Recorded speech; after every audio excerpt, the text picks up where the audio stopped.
Feels like just yesterday, Sean. Did you hear my woo in the background? The Best in the Game is brought to you by Old Dominion Freight Line, official freight carrier of USC Athletics, helping the world keep promises. The best in that game for sure was our man Miller Moss, who joins us now. Jordan Moore, Sean Cody, Keeley, your Miller Moss, who heads into a big spring with a quarterback competition, as Coach just laid out. But just on the whole, as your team, what was that Holiday Bowl experience like in terms of being a springboard into the offseason?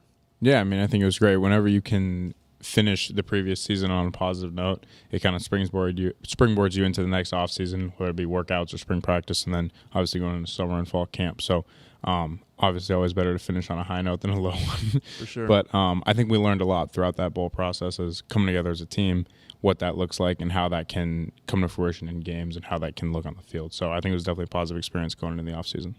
Miller, Coach kind of took us through what the coaches do during this little gap in the season right there, right after the last game to spring ball. You know, they got recruiting, all this stuff. Take us through the player experience. I can barely recall what I did, but I'd like you to fill in that gap. Why is that, Sean? long St. Patrick's Day there, Jordan. We're filling the gap as a player. What are you guys trying to get done from the end of the season to the start of spring ball? Yeah, so we'll get about a week off after the bowl game. I think that's what it was this year, and we'll come back around probably the end of the first week in January, so around January 6th to 8th. And then we have 8 weeks of winter workouts plus the last week, which is what we call in-doc, but for everyone, it's our hell week essentially. So those 8 weeks are really focused on just getting bigger, faster, and stronger, and then mentally stronger the last week because you're definitely pushed to your limits. If anyone knows Coach Wiley, trying to wear you out. Yeah, exactly. But yeah, that entire period of time is really centered around becoming bigger, faster, stronger, getting ready for spring ball, getting your body right. If you had any injury coming off last season, really getting in the training room, rehabbing that, and then also investing into our system, make sure you have mastery of that going into spring. Coach Riley just revealed some interesting information to us who don't know anything, but that Jonah Monheim is shifting over to center. Is that something you guys have repped in PRPs? What is that like having him now as your center?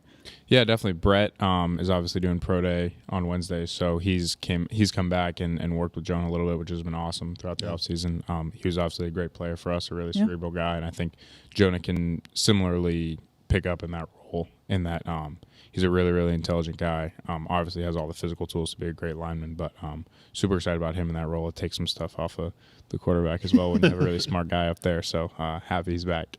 You're listening to Miller Moss on Trojans Live. And Miller, the reason I like your story so much, and to be honest, you are a fan favorite, is because you have shown patience in the era of impatience. Is that your personality? Is that your family, the way you were raised, how you approach this thing from the start? Sort of explain why you've approached this thing maybe differently than what we see typically out there. Yeah, I mean, I don't know if my close friends and family would describe me as patient, but, but yeah, in my mind, like I tried not to get caught up in what everyone else was doing, and I felt like I just kept making the next right decision for myself and my career and my development. And obviously there were discussions had on what I should do at different points in my career, but every single time the best thing for me and my development and what I wanted to do and accomplish was to stay here at USC for a multitude of reasons.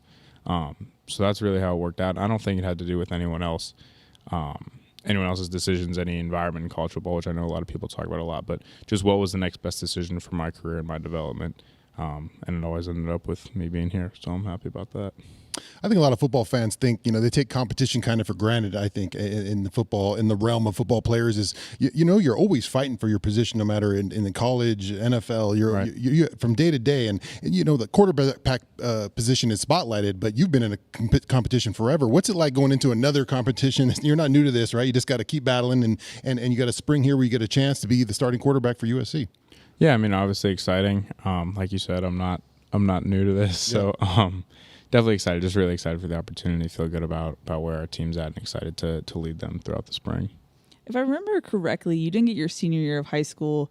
That was the COVID year. What was the learning curve for you coming in from you were a junior, basically experience-wise in high school to here you are D1 at USC? What was that learning curve like for you? Yeah, I mean it was tremendous, especially coming in early and not playing that last year. I think a lot of it also had to do with the situation I came into, the state of the program that I came into, which probably made it a steeper curve, for lack of a better term there, but yeah, it was definitely interesting. I think any high school kid that comes in early to college has a certain learning curve, and I think that was just exacerbated by not having your senior year. So it's definitely a steep learning curve. But I'm very grateful for the adversity that I faced during that time, because like at the end of the day, that made me the player and the person I am today. So I think like all that stuff needed to happen. I needed to struggle. I needed to go through all that stuff. Not that it was easy to live that day to day, which like it was difficult at times, and there were struggles, and I had self-doubt just like anyone else would during a major change in their life. But at the end of the day, looking back on it, I'm extremely grateful for the experience. We've seen the photos of you as a little kid wearing your Matt Barkley jersey and coming to USC games. What's your best memory from being a childhood Trojan fan? I mean, I wasn't a child for this, but the Darnold Rose Bowl, I remember where I was watching that, and I remember him throwing that ball to Deontay Burnett and stuff like that. I remember. How old were you? You were still pretty young. I think I was probably like 12, 13. I don't know. That's a child. The right answer was Sean Cody. Yeah. Glory days. I know it wasn't that long ago, but for us, that's still very young. Or I wasn't an infant child. But yeah, that was an awesome memory. I remember watching that and just going crazy. And I remember the Saquon broke that really long run, and I was like, oh God, like we're out of it. And then Darnold brought him back, and they threw that pick and kicked the field goal. It was just an awesome. That was a classic one, yeah. Yeah. Take us through this. All right, say everything works out the way you'd like it. You become the starting quarterback. Everything. What's the encore performance to 6 touchdowns in a bowl game? What would that look like your second game? I mean, how do you go out there and put that game together, put that game behind you, and try to move forward? Yeah, I mean, I don't think I'm going to go out there and think about a game or performance that I've had previously. I think the way I approach playing quarterback is continue to make the next right decision, and regardless, like if I threw a pick the last play, which I've obviously done. If I threw a pick last play, if I threw a touchdown on the last play, like continue to make the next right decision. So I don't think it's like I have to go out there and press and be like, oh, like what if I don't throw 6 touchdowns? Yeah. It's no, I have to do what I do. My lead the team to my best ability and continue to make the next right decision. I think that's all I have to do, because at the end of the day, like I can't go out there and be like, oh, if I don't throw 6 touchdowns, it's a failure. Yeah.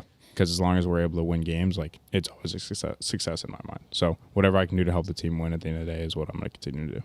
Obviously, USC fans can't watch practice, so it was kind of the coming out party for the Mekhi Lemons, the Jacoby Lanes. But if you're watching practice, you knew that they were talented from the start. For you, having that chemistry with them, what was that like, having that kind of come out party for them and their talent? It was great. I mean, like obviously they were young, or they still are young, but they were younger then. And because obviously Caleb got all the starting reps, I got a lot of the second team reps with those guys. So we've been able to build a rapport throughout the season. Some of those guys obviously come in spring, so I've been working with them for a good amount of time. But it's always great to see really talented kids have a special moment and have a coming out party. But I think we also can't sit here and be like, oh, like that was such a great experience. Like football is a very, very much what have you done for me lately? And we don't want to get caught up in that and trying to impress people, but we also we have to continue moving forward, put that behind us, and say this is something positive, but we have to continue to build on it. Are you cool with the nickname Killer Moss? Sewell Cravens is pretty into it. Whatever you guys want. All right. Well, yeah, we're looking forward to you spinning it next April 20th at the spring game. Miller Moss competing for that starting job at USC, coming off a fantastic Holiday Bowl performance. Thanks so much for taking the time, Miller. You have your Juju Watkins jersey yet, Miller? Do you need us to get you one? I do not, but if you want to get me one, I'm all for it. I'm probably not allowed to, but I'm sure that we can get you one. The story of campus right now, USC women's basketball. We're going to talk to Coach Beth Burns next about that. Trojans Live is sponsored by Pechanga Resort Casino, proud partner of USC football, and Monster Energy, the official energy drink of USC. Unleash the beast. Coach B is next on Trojans Live.